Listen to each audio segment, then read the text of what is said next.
Okay, first and foremost, I just want to apologize for the absence. I know I've been gone for like 8 to 10 months, so sorry about that. I've been really busy with school. As you guys know, I'm a bio major, so I just got done with finals, and this video today is going to be one, more insight about Coloboma, the cause and effects, and like starverism and stuff like that, and two, a little insight on the eye exercises that I do in my personal time.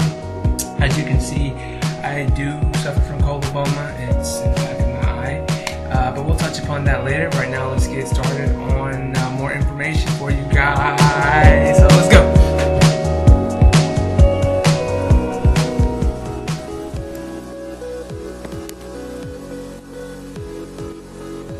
Coloboma can be classified as an unfinished eye, and the effects of the coloboma normally takes place in the iris, retina, choroid, or optic disc. Now, the location of the coloboma constitutes the severity of vision loss. It affects 1 in 10,000 children and is due to a mutation in the PAX2 gene. I'll save you a long biochemical analysis of the PAX2 gene, but it's basically involved in the optic cup morphogenesis. As you all may know, light shines through the cornea and into the retina. The cells inside the retina converts light into electrical signals, which is then sent to the brain for interpretation. Now, the reason people with coloboma are often recommended to patch up their good eye at a very young age is partially due to enhanced the macular development of the bad eye. You see, even in healthy children, the macula isn't fully developed until 4 months after birth and serves as an area for high-resolution visuals, being it has a high concentration of cone cells. The visual impairment that coloboma causes is likely beyond correction. However, there are many procedures that help the eye look more aesthetically pleasing for a conventional lifestyle.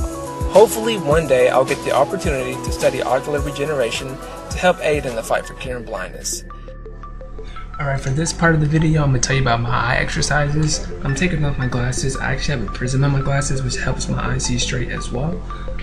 But I just wanted to just take it off, so we have no cheating or anything. We're just straight raw. Now, as you can see, I'm looking straight at you right now, but not really. Yeah, this is me totally relaxed. But with my eye exercises, I just gained a sense, and I can actually control the drifting, as in like I can refrain from drifting. This is me refraining from drifting. Now, what is going on right now? See, I have a lot of vision in this side, and I have little vision in this side, and right now I'm forcing my brain to use both visions together. The thing is, your brain will automatically shut off the low vision because it's not helping you with your vision at all. In fact, it's a remarkable skill that the brain can do.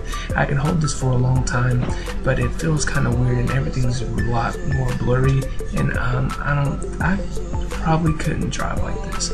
So I don't recommend this, and it's just kind of hard to control, obviously. Sometimes I look more to the left, but I'm slowly gaining more control of my eye, but it does help for like little self situations when you're talking to somebody face to face and you don't want to give up that you have drifting eye. But yeah, what it does now, if you do this long enough, there's been studies where you can actually rewire your brain through muscle memory, and which is really cool actually. But it takes a lot of practice and a lot of effort too. What I like to do, now that I can control my eye like this, I like to just stare at something and see how long I can stare at it. And I can go for about 5 minutes, actually a long time, but then I start losing sanity because it's so blurry I can't like really keep on focus. So, but I can refrain from drifting. I've been going kind of in and out right now, so you see my drift, I stay straight. Right now I'm just looking at you because like it's hard to just talk and do this at the same time. Now, my eye exercise, the first one I do is cover my eye, bring my finger out. Now, I'm covering my good eye. Bring my finger out, and I just go around to the very edges of my peripheral. Now I cover my good eye because while I'm looking at it with my bad eye, I'm also following it with my good eye as well. And I'm just trying to gradually have my eyes work together. This is elementary stuff. You probably learned this at the optometrist yourself. And the next exercise I like to do is when you look up, your eye will drift really, really fast. You know, like right now my eye's drifting. Okay, I can control it if I need to. But, you know, for people that are new, that don't have that much control over their eye, this is a great exercise because it's really working out the lateral muscles of your eye. And that's where the control is at, the lateral muscles of your eye. If you have those under control, people that look straight, that have great eyes, their muscles are fine. In fact, when you get a starburst surgery, that's the muscle that they correct.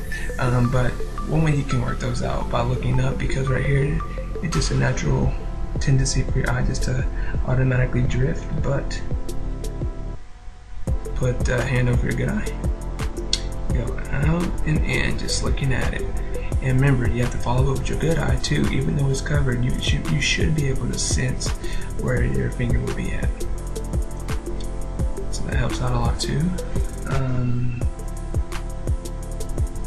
Now another thing I like to do is like, you see how I'm recording myself right now? I like to record myself while I'm doing my eye exercises so I can see like what my eye looks like, what I can improve on.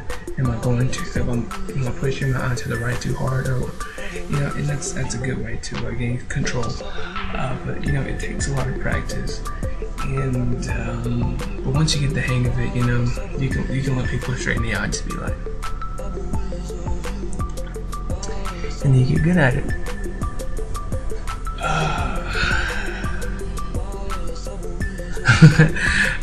Anyways, now the last thing I want to talk to you guys about is I've met a few people that have not a coloboma, but they have like a drifting eye, and I just want, when I talk to them, they don't look at me eye to eye. And I mean, it's not like, you know, obviously like if my eye's drifting, I'm not looking you eye to eye, but like they tend to like say something real quick and look off, and say something real quick and look off.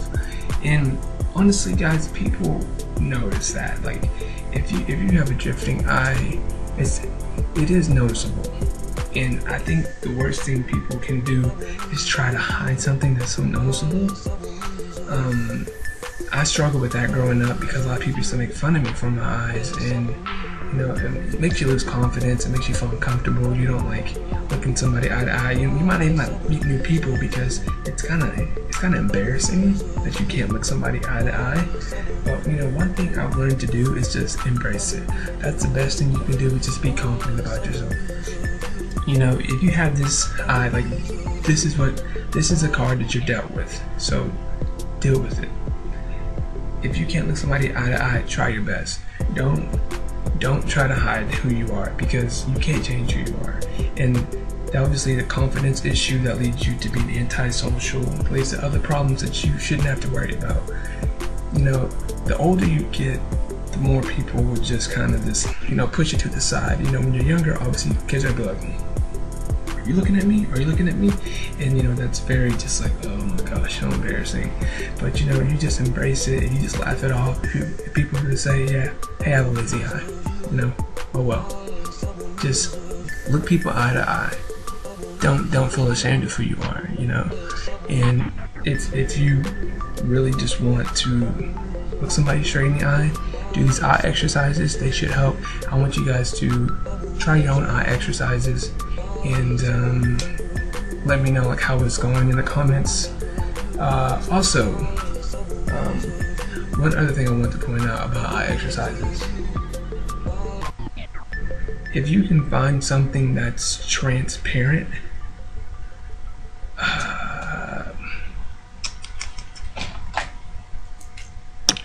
something like you see this pen.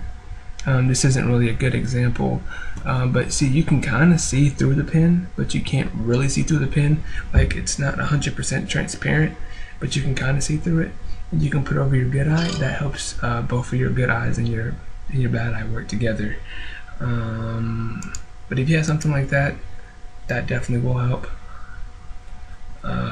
But that's probably it for this video. But guys, the main point I just want to get to you is to stay confident, and don't let your disability affect your life. And I'll see you guys next video, and I hope this is very insightful. Goodbye.